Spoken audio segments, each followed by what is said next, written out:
Olá, estou aqui de novo e agora nós vamos falar a respeito da educação na Roma Antiga. Nós aprendemos na última aula que a Grécia, teve teve uma expansão muito grande com Alexandre, porém ela foi perdendo força com os ataques dos inimigos, que estavam ao redor, e um deles nós vamos ver que foi Roma. E nós vamos aprender um pouco sobre essa civilização antiga, que também tem grande importância na nossa educação, ok? Nessa aula então, nós vamos ver como que o Império Romano ele foi se expandindo. A gente fala muito de Império Romano, mas a gente sabe que ele nunca foi um império, ele começou timidamente, né? Então, nós vamos ver que ele abrangeu toda a Europa, o norte da África, parte da Ásia e até o Oriente Médio. Ao mesmo tempo que espalhou a língua latina e os costumes romanos, transmitiu também a cultura grega, porque eles acabaram aceitando muitas coisas que já tinham sido desenvolvidas no mundo da Grécia, como a gente estudou na última aula. Então, foi feita uma fusão dessas culturas. Então foi tão significativo esse processo que até hoje nós sentimos a influência greco-romana na nossa civilização, ok? Então eu peço que vocês acompanhem o slide que está no ambiente virtual de aprendizagem, do UBM.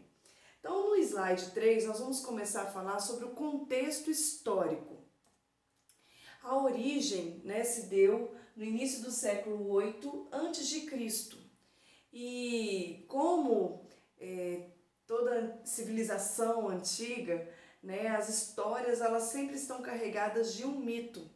E aí nós temos o mito de Rômulo e Remo, que aí tem de onde surge o nome Roma. Então no slide 4 tem um link de um videozinho que conta essa lenda, esse mito. Eu gostaria que vocês dessem pausa agora na minha videoaula, fosse lá no slide 4 e colocasse o vídeo para vocês assistirem. Muito bem. Vocês já assistiram o vídeo e aonde fala sobre esse início, Nós vimos aí a história de Rômulo e Remo e temos o símbolo dessa loba até hoje com os dois irmãos mamando na loba. Então é um símbolo muito forte dentro do Império Romano, ok? Até hoje vocês podem ver algumas coisas em relação a Roma, sempre com aquela imagem de uma loba e duas crianças. Então o povo, Roma, ela surgiu na mistura de povos como os etruscos, os latinos e os gregos. Também há escritos sobre os italiotas, os umbrios, também nesse meio. Então, no século 7 a.C., os gregos iniciaram a colonização do sul da Península Itálica, que passou a ser conhecido como Magna Grécia, o que a gente viu, a questão da expansão territorial da Grécia. Bem ao norte da Etrúria, a atual Toscana, que a gente tem ouvido tanto falar hoje em dia, nesse período de quarentena. O povo era adiantado e ele já conhecia a escrita. Há alguns estudiosos que dizem que o nosso alfabeto, ele veio dos etruscos, porque foi um conhecimento dos etruscos, juntamente com essa junção aí dos povos na formação do povo de Roma, ok? Por volta ainda do século 7, os etruscos iniciaram sua expansão e conquistando inclusive a região do Lácio, onde o regime gentílico se achava em processo de desagregação já. Então a gente viu que a Grécia já estava em decadência e aí os etruscos foram e conquistaram essa região, ok? É importante que depois vocês vejam, na internet mesmo, os mapas, e depois eu vou passar para vocês um vídeo sobre a formação do Império Romano, que vai mostrar assim, muito claramente o que é hoje em dia em cada região, tá? É muito interessante para os curiosos de plantão. Então nós vamos falar um pouco sobre os períodos dessa história romana, Assim como eu fiz com a Grécia, nós vamos falar um pouco, e assim que está no nosso livro base, na nossa bibliografia básica, tá? Então eu já falei um pouco sobre o início, né, a origem, que foi a junção dos etruscos, latinos, gregos, e ali foram, né, fazendo essa junção desse povo naquela região da Itália, tá? Que é a atual Itália. Aí nós temos, de início, em 753 a 509, a realeza, que foi da fundação de Roma até a queda do último rei etrusco. Então nós tivemos aí alguns reinados, e aí que corresponde a esse período aqui da realeza. Mas aí depois nós temos a República, que é de 509 a 27 a.C. Então de início prevaleceu a luta, né, entre os patrícios e plebeus, que eu vou explicar para vocês o que é. A gente já escutou muito em vídeos, né, em filmes, e hoje nós vamos falar um pouco sobre isso. E depois ocorre o expansionismo militar. E aí, depois nós temos a consagração do Império Romano, que foi 27 anos antes de Cristo, a 476 anos depois de Cristo, que foi da instauração do Império até a queda com a invasão dos bárbaros. Na realeza, no período da realeza, nós começamos a ver uma transição da economia. Nós éramos, o povo de Roma, eles tinham uma cultura do pastoreio, né, eram agricultores, e de repente eles passam desse período do pastoreio para o comércio. E quando eles passam para o comércio, a gente vê a formação da cidade. E aí a gente tem um termo que se chama urbs, que a gente consegue observar e tem a ver muito com o que a gente fala hoje de urbano, né? Puxa um pouco essa questão. E aí, nesse período, a gente começa a ver a formação da cidade e o comércio começa a ser a grande chave daquela cidade de Roma, ok? E aí, nós vemos a instauração do reinado. Então, nós temos os reis, a formação dos senados e das assembleias. Então, a gente começa a ver, nesse período, que nós temos um rei que comanda, nós temos um senado e nós temos as assembleias nesse período. Ih, escrevi tudo errado ali. E aí nós vemos a formação do que nós chamamos de classes sociais hoje em dia, né? Nós temos a formação de classes sociais que vão perdurar por um tempo. Nós temos os patrícios, como está na imagem aí para vocês, né, no slide 6, nós temos os patrícios, que eram os nobres, tá? Que eram os grandes latifundiários, os que tinham grandes terrenos com plantações e tudo. Nós temos o plebeu, que são pessoas que têm uma determinada fonte de renda, mas são que têm pequenas propriedades, tá? Nós temos os clientes. Esses clientes são aqueles que não têm propriedade e que ficavam à mercê dos patrícios, né? Trabalhando para conseguir ter alguma renda, né? Para ter o direito de sobreviver, pelo menos.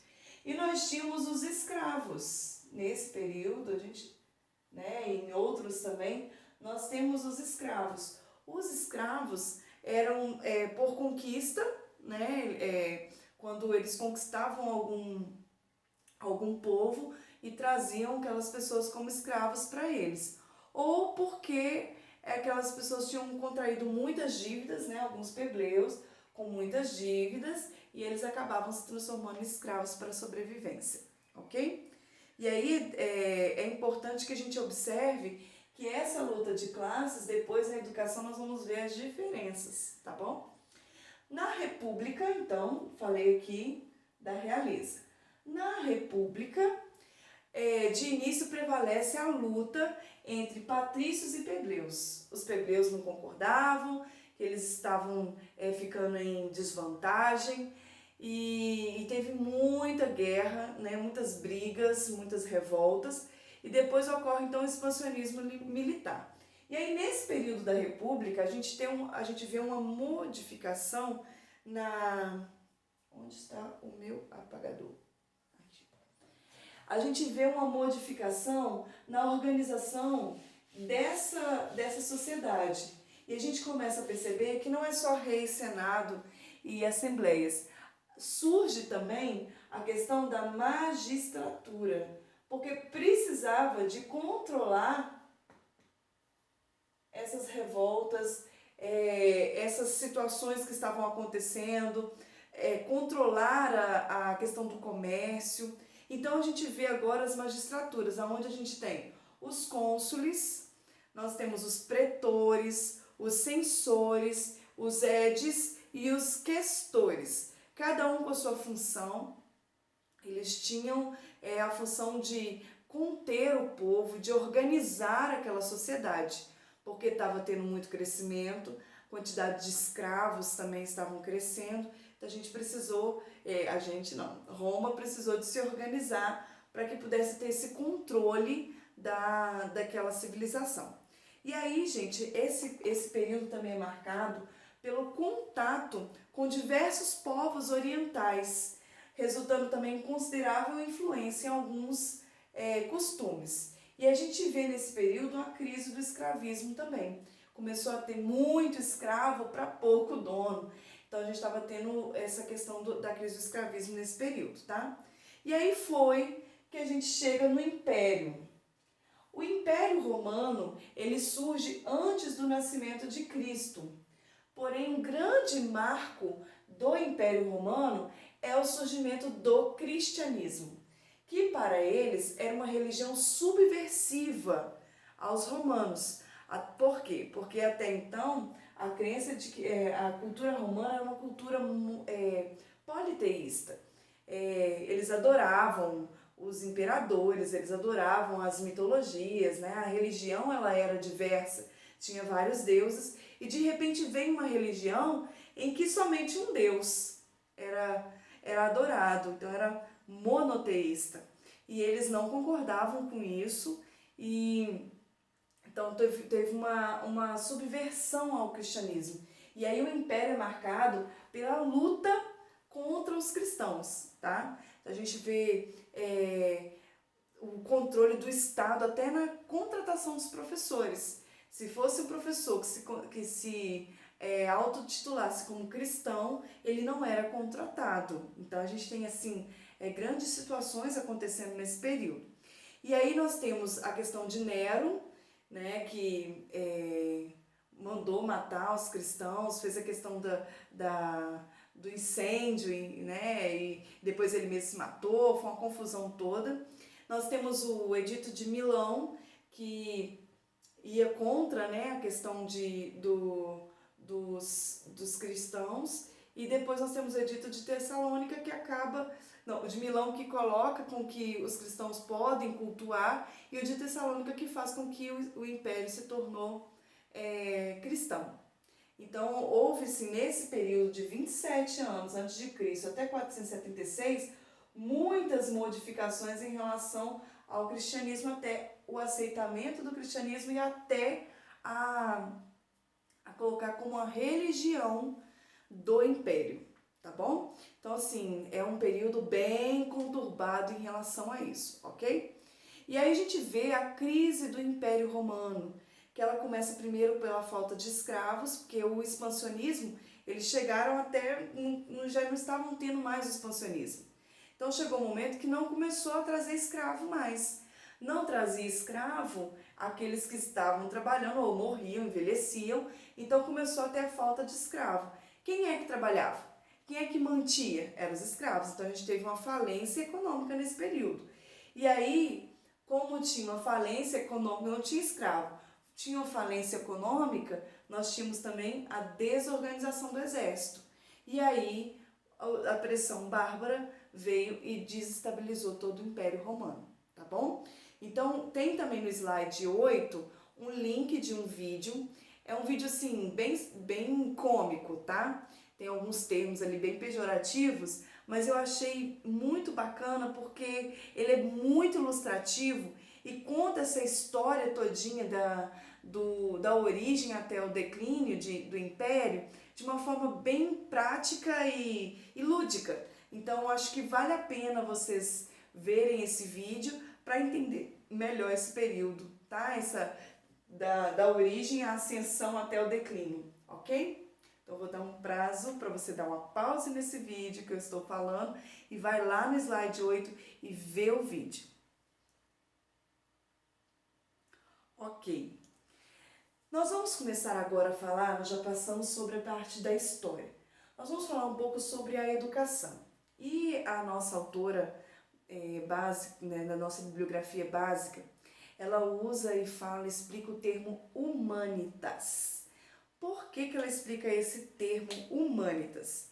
Ele quer dizer que a cultura dentro da educação de Roma, ela é uma cultura universalizada, no sentido literal de educação e a cultura da humanidade.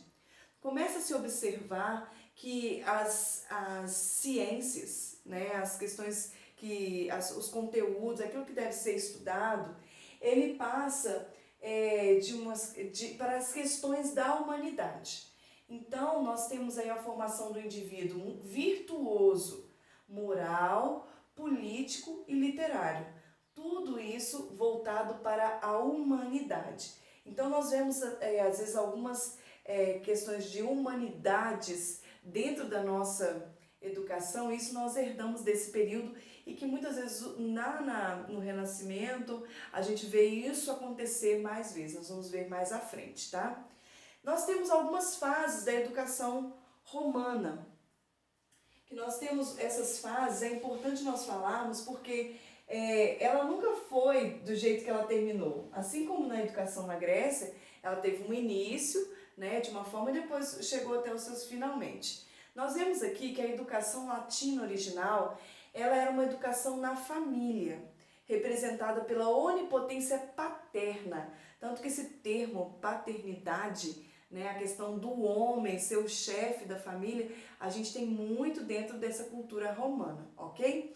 E aí pela ação efetiva da mulher dentro de casa. Então a gente tem muito a fala da mãe romana, é aquela que auxilia nessa educação dentro de casa. Porém a gente vê a influência do helenismo, nós vemos essas situações acontecendo, né, as modificações na história de Roma propriamente dito. Então nós vemos um pouco da influência da cultura dos gregos dentro da educação romana, até que a gente vê uma fusão da cultura romana com a helenística, com alguns elementos das orientais por conta da supremacia grega, que acabou conquistando, né, algumas questões orientais. Se você for ver, por exemplo, no vídeo Alexandre, você vai ver que ele conquistou, ele foi em locais muito distantes, né? A gente vê as grandes viagens que foram acontecendo, a gente pode perceber que há essa cultura foi agregada também, ok? E a gente começa a perceber então a questão do bilinguismo, o estudo de latim e de grego ao mesmo tempo. Tanto que as escritas no período desse, né, a gente vê tanto escritas de uma língua quanto escritas de outras, e a gente vê que a educação ela é formada nesse sentido. O homem, a criança, né, o adolescente, ele já aprendia essas duas línguas, porque era importante, tá, naquele período. E a gente vê que dentro da educação heróico-patrícia, né, na época dos patrícios, a gente vê, já começa uma modificação. A gente sai da educação propriamente somente dentro dos lares, né, para uma educação já que vai além. E aí a gente pode perceber, gente, que somente os patrícios que tinham esse tipo de educação. Vocês lembram que eu mostrei para vocês? Vocês podem voltar alguns slides anteriores. Os patrícios eram os nobres, tá?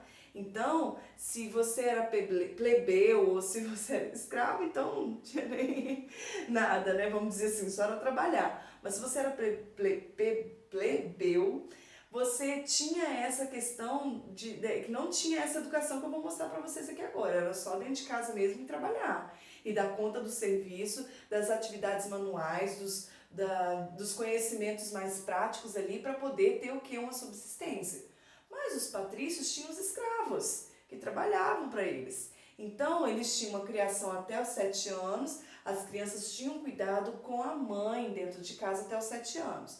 As meninas aprendiam no lar os serviços domésticos e os meninos, a partir dos 7 anos, eles começavam a acompanhar os pais, os acontecimentos mais importantes. Então, ouviam relatos de histórias dos heróis, dos antepassados, decoravam a famosa Lei das 12 Tábuas, desenvolviam um modo de consciência histórica e patriotismo. Desse modo, então, eles começaram a aprender algumas coisas. Eles aprendiam agricultura. Nesse momento é que eles se encontravam, né, com plebeus, porque os plebeus também aprendiam sobre isso, mas em casa. Então eles aprendiam agricultura, aprendiam a ler, a escrever, a contar, habilidade com armas, natação, luta e equitação. Então preparação como guerreiros também acontecia a partir dos 7 anos para frente. Um dos lugares mais visitados era o Coliseu, que eles iam para ver os torneios, né, as competições. Então eles tinham esse hábito até para aprender sobre a cultura romana. Na educação cosmopolita, né, a sociedade começou a ficar mais complexa. Então começou a perceber a necessidade de um outro modo de educar.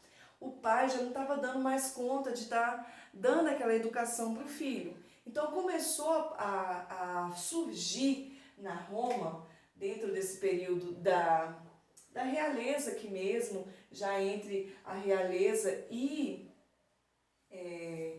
a república, mas aqui propriamente dito, as famosas escolas suplementares. Não vai caber. Ao vivo. Essas, vamos voltar. Não é a escola suplementar ainda. Volta aí, gente.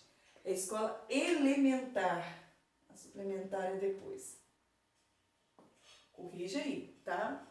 As escolas elementares, porém, elas eram particulares. Os professores eram mal pagos e os locais, gente, eram inadequados. Às vezes era na entrada de um palácio, faziam uma tendinha e as crianças aprendiam na tabuinha ali, escrevendo na tabuinha o que eles estavam ensinando, que eram as primeiras letras. E aí, essas crianças de 7 a 12 anos iam para escolas elementares particulares. Então, quem era plebeu, quem era cliente, escravo, então não participava disso aí não, tá? Então começou a surgir essa necessidade de ter alguém. Então a gente vê a figura de um professor aí, ok? Com a influência dos helenos, né, dos gregos, surgem as escolas dos gramáticos, com as chamadas disciplinas reais, que era geografia, aritmética, geometria, astronomia, que já é por volta do século II antes de Cristo, tá? Isso aí dos 12 aos 16 anos começou a acontecer dentro da República. Então a gente primeiro tinha uma escola elementar, que era dos 7 aos 12, e depois a gente teve uma escola que era as escolas gramáticas, que era dos 12 aos 16. E a gente começa a ver a partir do século I a.C., já aqui no período da República, já registros sobre as escolas superiores, que somente os jovens da elite participavam, e a partir do século I a.C. eles estudavam política, direito, filosofia, mais as disciplinas reais dessa escola que a gente tinha dos 12 aos 16. Então a gente já tinha aqui uma escola no final do século I a.C., que já na República a gente tinha a escola elementar, as escolas de gramática e a escola de educação, escolas superiores, tá? Então a gente começa a perceber que começa a ter uma organização dessa educação. A gente vê agora que começa a ter pelas idades que a gente vê, algo até que a gente herdou, né? Então a gente tem uma escola elementar que era de 7 a 12 anos, A gente vê uma escola que é chamada de Escola das Gramáticas, que é dos 12 aos 16. E nós vemos uma escola superior que já são os jovens, que podiam participar dessa... Jovens, no caso, jovens ricos, né, gente? E aí tinham disciplinas, política, direito, filosofia, aritmética, geometria, astronomia, já nessas escolas aqui, tá? Nessa região. Quando chega o Império, a gente vê que essa estrutura aqui começa a ficar mais organizada e mais complexa. E a gente começa a perceber uma intervenção do Estado nos assuntos educacionais. E aí a gente vê uma curiosa procura por estudos de estenografia ou taquigrafia, que é um sistema de notação rápida, porque a questão de registrar os acontecimentos, os acontecimentos já estavam mais frequentes, né, as situações, então tinha que ter uma pessoa que tinha um registro mais rápido das situações que estavam acontecendo. Então a gente vê aqui que o Estado começa a intervir, gente, até mesmo na contratação de professores. E aí, como vê a perseguição para os cristãos, é o que eu falei aqui, é nesse período que a gente percebe que os cristãos não podiam ser professores, se você com medo da propagação, né, da pregação do Evangelho de Cristo naquele período, tá? E a gente vê aí um desenvolvimento de um ensino terciário. A gente vê criação de cátedras, disciplinas de medicina, matemática, questão de mecânicas e até propriamente do direito, que é das leis, tá? A gente vê nesse período também a criação de inúmeras bibliotecas, onde se armazenavam os manuscritos encontrados nas regiões conquistadas.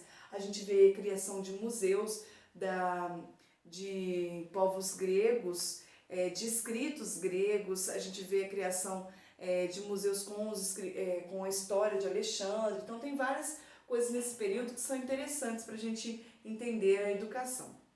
Nesse momento, a gente vê o estímulo do Império, tá? Na criação de escolas nas províncias de Espanha, a Gália e até na África.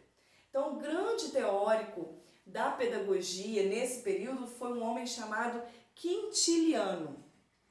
A gente ouve falar muito deles, às vezes, nos escritos, tá? Quintiliano, ele foi um professor na cidade de Roma, um professor de retórica, e ele foi o primeiro professor pago pelo Estado romano. Olha que legal. E aí a gente começa a perceber que ele tem grandes influências em relação à educação de Roma, tá? Nós vemos agora, a partir desse momento, né, no Império, na decadência, caracterizada pelo fato de a educação ela ter se limitado à classe mais elevada. E ela passou ela não era mais uma educação propriamente prática, né, de imitação, que é um grande recurso utilizado nos professores nesse período. Ela passou a ser mais assim, graduativamente menos prática e mais teórica, ok? A gente vê que a igreja começa a ministrar gradativamente a educação romana e ela começa a estar substituindo essa decadência daquela educação romana que nós vimos, e com a propagação do cristianismo e o poder da igreja sobre a educação, a Roma tinha dois objetivos no final do Império. Era formar homens da igreja e formar cavalheiros. Então a gente vê agora a formação do clero, né? E a formação de cavalheiros para que o Império Romano pudesse subsistir. Mas a gente vê que a gente ainda tem a decadência. Na próxima aula nós vamos falar sobre esse período medieval, que é o que resultou no final do Império Romano para a Idade Média. Nós vamos ver isso na nossa próxima semana, tá bom? E aí eu peço para vocês abrirem um PDF do livro da Aranha. Na página 148 e 149 do PDF tem um texto que chama Educação da Criança. E a gente vai falar um pouco, né, vai ler um pouco sobre o Quintiliano. E aí na próxima aula eu vou gravar um vídeo, hoje, se já estiver funcionando o chat, né, no sistema nosso, né, do BM, a gente vai começar a discutir as respostas desse texto, ok? Um grande abraço, bons estudos, não desistam, tá? Vão estudando, vão lendo, vão respondendo as perguntas e qualquer dúvida, mande uma mensagem no chat que eu vou estar sempre entrando para poder responder. Um abraço para vocês.